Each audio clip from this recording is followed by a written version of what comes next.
Fala pessoal, eu sou a Toledinho, professora aqui do Humanizando. Hoje a gente vai falar sobre algo muito importante que pode até ajudar na sua redação do Enem. A gente vai trazer vários repertórios bacanas, porque estamos em março, né? O mês da mulher, Dia Internacional da Mulher, dia 8 de março, e a gente vai discutir um pouquinho sobre a origem histórica desse dia e algumas problemáticas em cima dele, né? Como ele está sendo retratado nos dias atuais, como tá ocorrendo até uma certa forma de esvaziamento do significado. Então, vamos lá. Tudo começou, gente, com essa senhorinha aqui. O nome dela é Clara Zetkin. Ela era uma militante alemã. O movimento sufragista ele já estava ocorrendo, né, desde o finalzinho do século XIX, porém foi ela que colocou na pauta ter um Dia Internacional da Mulher Trabalhadora. Era esse o nome que eles colocaram, Dia Internacional da Mulher Trabalhadora. Por que esse trabalhadora? Porque a luta de classes, a luta contra a burguesia estava diretamente ligada na exploração da mulher. Então, ela trouxe essa ideia, né? Ela era uma militante e ela trouxe essa ideia na Conferência Internacional das Mulheres Socialistas em Copenhague. E perceba que ela trouxe essa ideia em 1910. Ou seja, ainda foram sete anos até realmente ser feito esse dia. Só que a ideia começou a ser propagada e uma coisa muito legal é justamente a gente entender a origem do Dia da Mulher não apenas como uma luta contra o machismo, mas uma luta contra a exploração da trabalhadora. E por que essa luta contra a exploração das trabalhadoras? Aí a gente vai entrar no contexto histórico, Revolução Industrial e Revolução Russa. Vamos entender direitinho isso, galera. A gente estava passando por um momento que, já sabemos, Revolução Industrial, a gente tinha condições insalubres de trabalho, onde mulheres, crianças e homens trabalhavam de 12 a 14 horas por dia. E a mulher, ela ainda tinha uma jornada dupla de trabalho, a gente vai aprofundar um pouco nisso mais tarde. Mas como assim uma jornada dupla de trabalho? Ela tinha a jornada na fábrica e ela ainda tinha o trabalho não remunerado em casa, que é o quê? As tarefas domésticas, cuidar dos filhos, cuidar do marido, né? Então, ela tinha essa dupla jornada. E aí, gente, nesse contexto da Revolução Industrial, as mulheres começaram a protestar. E na Rússia? Qual era a situação da Rússia, mais especificamente no contexto da Primeira Guerra Mundial, que fez, né, a Rússia se retirar da guerra em 1917. A Rússia estava passando por um momento de extrema instabilidade política e econômica, né? O poder do czar estava se enfraquecendo, muita fome, né, nas ruas da Rússia. Então, gente, a gente tem uma revolução, né, a Revolução de Fevereiro, mas antes disso, a gente tem o protesto de mulheres, principalmente de mulheres, também tinham alguns homens, mas principalmente de mulheres na manifestação de pão e paz. O que essa manifestação queria? O nome já é autoexplicativo, né? As pessoas estavam passando muita fome, né? E eles queriam também, essas mulheres queriam a queda do czar, né? A queda do atual czar, porque a situação da Rússia estava passando por uma extrema crise política. A Primeira Guerra agravou ainda mais essa crise política que a Rússia estava passando. E aí a gente tem essa manifestação exigindo pão e paz. E essa manifestação ocorreu dia 23 de fevereiro no calendário juliano, que era o calendário atual, né, naquele período, que a Rússia utilizava.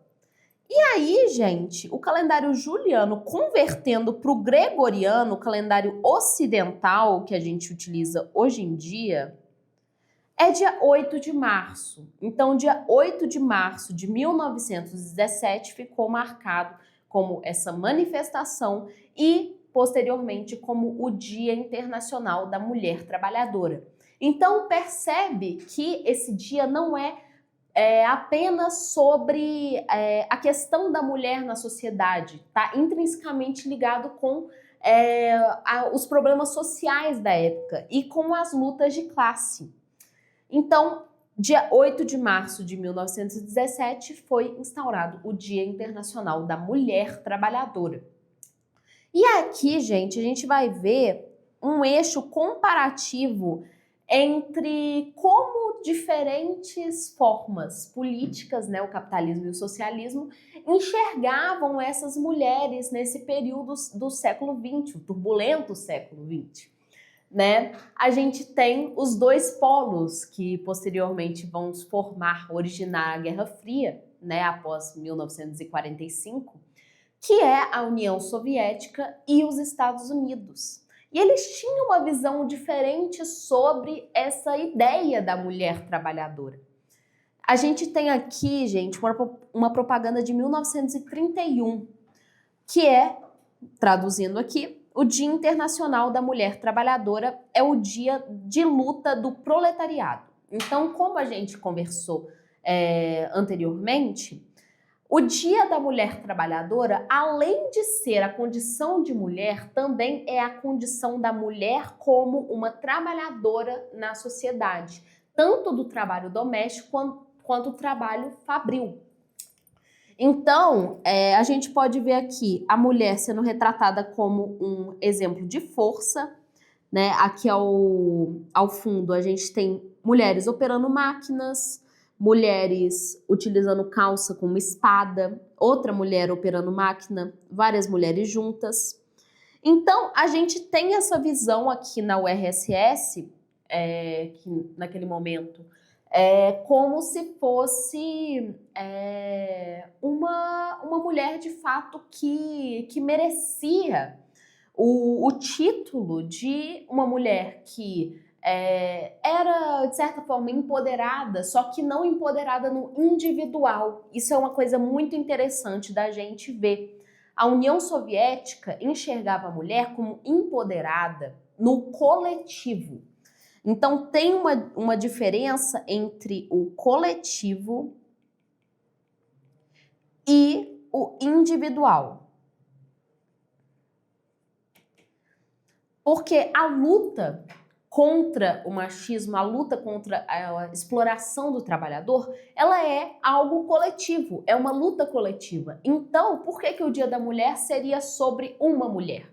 Sobre a mulher individual? Não é. É sobre uma luta coletiva de todas essas mulheres.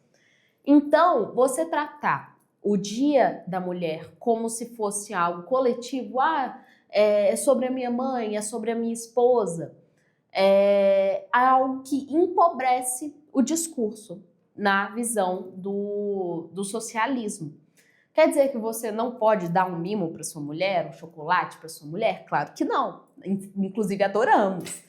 Mas também a gente não pode esquecer que é sobre uma luta do coletivo, da sociedade, né? Contra essa exploração, também contra a exploração fabril, né? A gente também teve aquela questão do incêndio em Nova York da fábrica têxtil, que várias mulheres, imigrantes principalmente, foram queimadas, né? Esse fato ocorreu e várias mulheres foram mortas, né? As portas estavam fechadas, sempre estavam fechadas para evitar greves, né? E dessa forma muitas pessoas foram mortas nesse episódio. Então, não tem como a gente desvincular a questão social e a questão econômica dessa luta antimachista, porque ela está profundamente ligada na nossa sociedade, tanto no período do passado quanto no período do presente. A função do historiador é justamente compreender, investigar o passado para a gente compreender como isso afeta e afetará no nosso presente. Então, belezinha, gente? A gente tem aqui essa visão da União Soviética do Dia Internacional da Mulher Trabalhadora como um dia de luta, né? Como um dia de luta contra a burguesia. E aqui, gente, em contraponto, 20 anos depois dessa propaganda da União Soviética, a gente tem a propaganda de gravata aqui dos Estados Unidos. E os Estados Unidos, ele já tem uma visão diferente do que seria o papel da mulher na sociedade. Durante o período das guerras, né, das grandes guerras, os homens estavam lutando, né, e o mercado estava passando por um problema que é a falta de trabalhadores. Então, teve aquela propaganda bem famosa do nós podemos fazer isso, que a mulher está mostrando o muque, mas a mulher era vista como um recurso temporário. Tanto que essa propaganda é de 1951, né, pós-Segunda Guerra, e ela tem um cunho machista, de reestabelecer a sociedade padrão. E o que seria essa sociedade normal? É justamente o que é visto no American Way of Life, que seria a família tradicional da mãe, dona de casa, né, que cuida dos filhos, 2 filhos muito bem educados pela mãe, o pai provedor, né, que trabalha fora, que sustenta a família, e todos eles vivem uma vida feliz de consumo. Então, se você pegar várias propagandas, por exemplo, da Coca-Cola nesse período, a gente tem justamente esse modelo familiar. A mãe dona de casa, doméstica, o pai provedor e as suas crianças, geralmente um cachorrinho também, para ficar bonitinha a propaganda, todos consumindo a rodo e muito felizes. Então, gente, a gente pode ver que em 1951 a gente ainda tem uma visão machista dos Estados Unidos, muito pela sociedade de consumo ser estabelecida em cima, inclusive, da insegurança feminina. A insegurança feminina de que ela precisa do homem para provê-la, né? Ela precisa do homem para poder consumir o que ela quer. Inclusive, muitas pessoas atualmente, a gente pode ver que tem essa visão de que a mulher, meu sonho é ser esposa troféu, nunca trabalhar, só meu homem comprar as coisas e eu ficar o dia inteiro no shopping. Então, gente, a gente tem muito essa visão que não é acidental. O capitalismo propositalmente causa essa insegurança nas mulheres de você tá gorda, seu rosto tá com rugas, você não pode envelhecer. Tanto que vocês podem até observar que as atrizes de Hollywood não envelhecem. Elas não envelhecem. Porque elas sempre estão com o botox em dia e tal. E essa pressão estética é proposital. E essa insegurança é proposital. A gente pode ver aqui nessa propaganda, que é uma propaganda de gravata, inclusive feíssimas essas gravatas, que mostra a mulher servindo o homem, né? Ela tá em uma posição de submissa, né? Ajoelhada na cama, servindo café para ele. E aí mostre para ela que é um mundo dos homens, que o mundo é dos homens. Então a mulher nos Estados Unidos, em contraponto com a União Soviética, foi utilizada como um recurso temporário, como, ok, acabou a guerra, vocês podem voltar para a função tradicional de vocês, que é de servidão. E aí, gente, a gente pode pegar o viés marxista, que traz um contraponto entre essa visão do capitalismo e essa visão do socialismo na função da mulher na sociedade.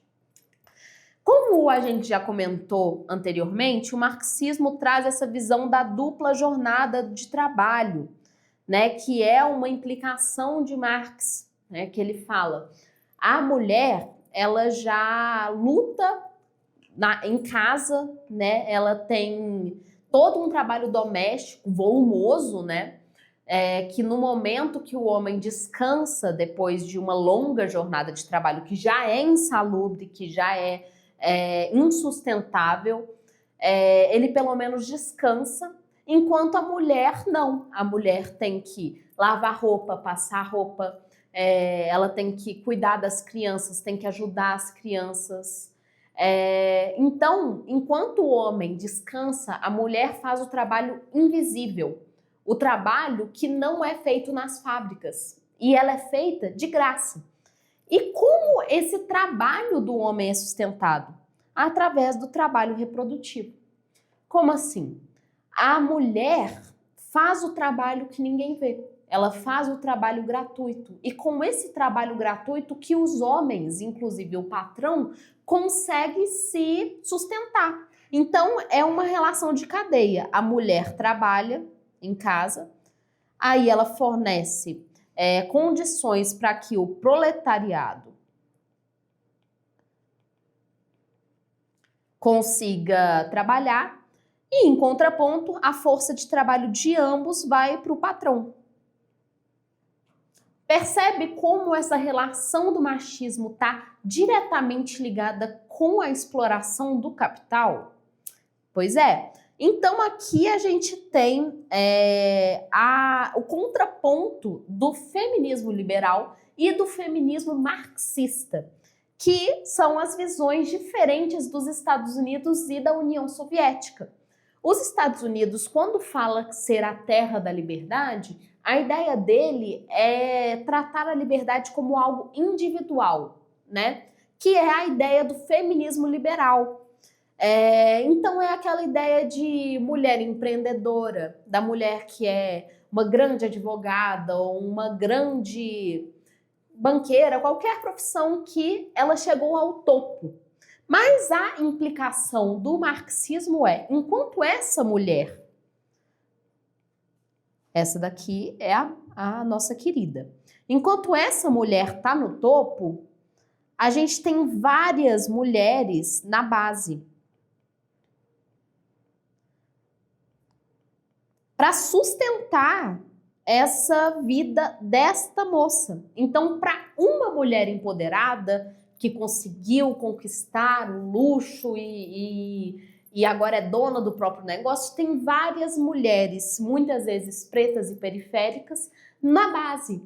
Babás, pessoas domésticas, né? Então, essas mulheres, elas também estão subvertidas a esse padrão.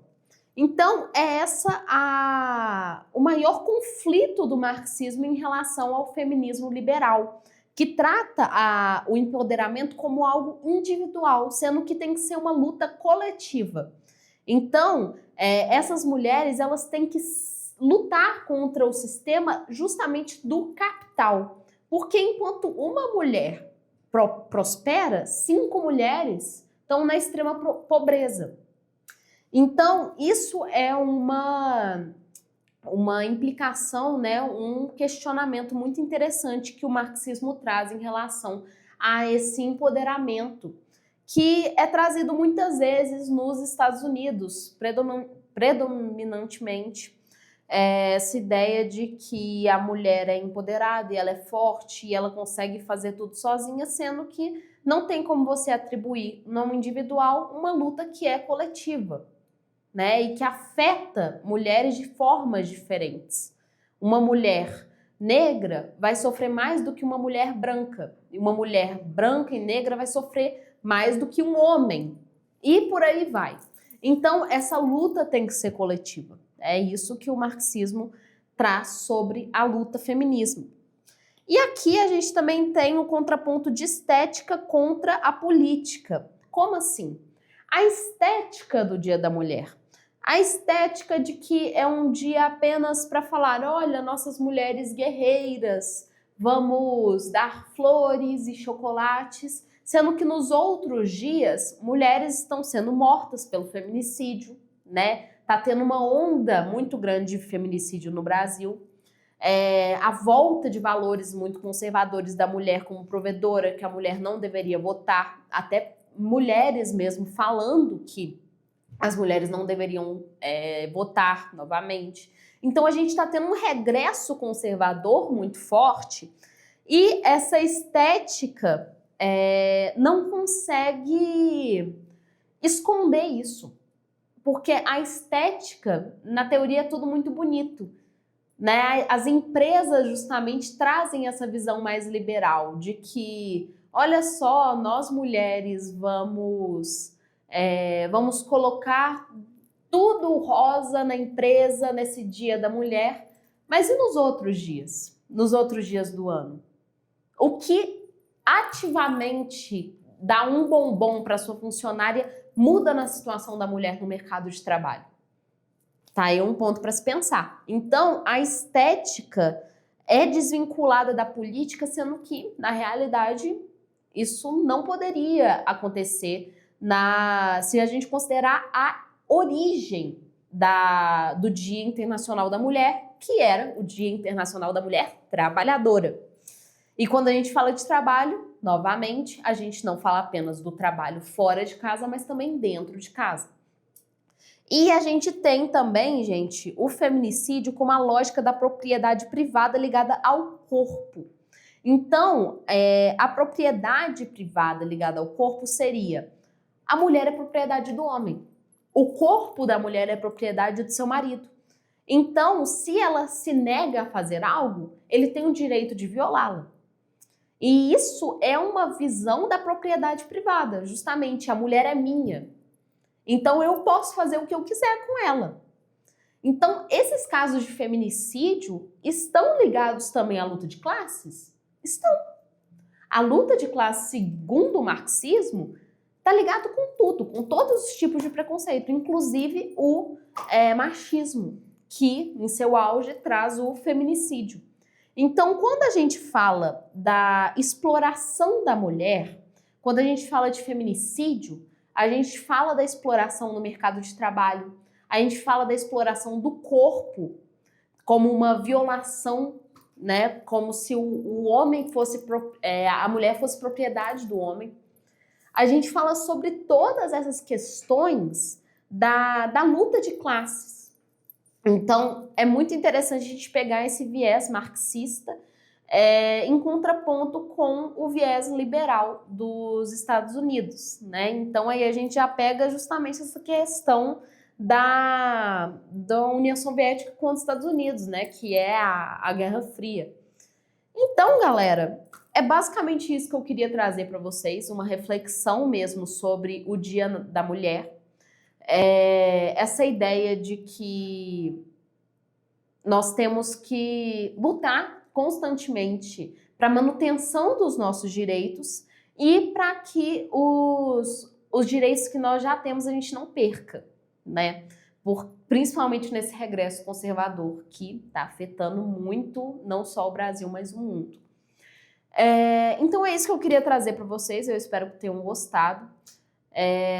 Como eu já disse anteriormente, não é sobre não dar flores, não dar chocolate, não dar presente para sua mulher ou para sua mãe, né? Você, claro, pode fazer isso, mas além de tratar o Dia da Mulher no individual, né, nas mulheres da sua vida, é também tratar no coletivo e na luta de classes.